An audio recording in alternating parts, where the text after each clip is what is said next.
Sir, Devendra Fadnavis जो महाराष्ट्र के CM हैं, उन्होंने कहा कि अगर राज उद्धव एकत्र आते हैं तो हम उसका स्वागत ही करेंगे। हाँ तो जी सर, देवेंद्र फडणवीस जी ने बताया है कि भाई उद्धव ठाकरे और राज ठाकरे अगर एक साथ आते तो उनका तो स्वागत ही है। और मुझे लगता नहीं दोनों एक साथ आएंगे, लेकिन अगर एक साथ आते भी है तो देवेंद्र फडणवीस जी ने जिस तरह उनका स्वागत किया है उसी तरह हम भी उनका स्वागत करते हैं कि भाई अगर दोनों भाई एक साथ आते तो बहुत अच्छी बात है। लेकिन महाराष्ट्र की राजनीति में उसका कोई विशेष इफेक्ट होगा नहीं। उसमें हमको फायदा ये होगा कि उद्धव ठाकरे साहब और राज ठाकरे जी एक साथ आते हैं तो महाविकास आघाड़ी में उद्धव ठाकरे का स्थान नहीं रहेगा और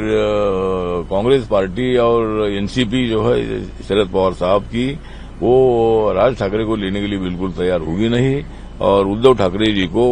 महाविकास आघाड़ी छोड़नी पड़ेगी और एक नई आघाड़ी बन जाएगी तो उसका और भी ज्यादा फायदा हमारे महायुति को होगा। तो मुझे लगता है कि राजनीति में कब क्या होगा मालूम नहीं है, लेकिन हमारी महाविकास आघाड़ी को टक्कर देने की जो हमारी भूमिका महायुति की है, महायुति बहुत बड़ी स्ट्रांग है। अपन विधानसभा में देखा है कि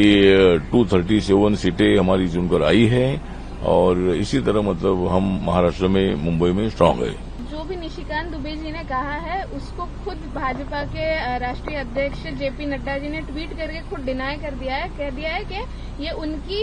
पर्सनल ओपिनियन है, ये भाजपा का ओपिनियन नहीं है कि सुप्रीम कोर्ट पे। मतलब मुझे लगता है जो दुबे जी है, दुबे जी हमारे संसद के सदस्य है, उन्होंने सुप्रीम कोर्ट के बारे में जो भी बयान दिया है, जेपी नड्डा साहब भारतीय जनता पार्टी के अध्यक्ष है और उन्होंने मतलब उसको रिफ्यूज किया है कि भाई ये भूमिका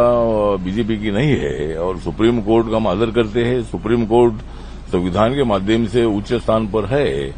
लेकिन सुप्रीम कोर्ट से हमारी भूमिका हमेशा रही है कि माननीय बाबा साहब अम्बेडकर जी ने संविधान में जो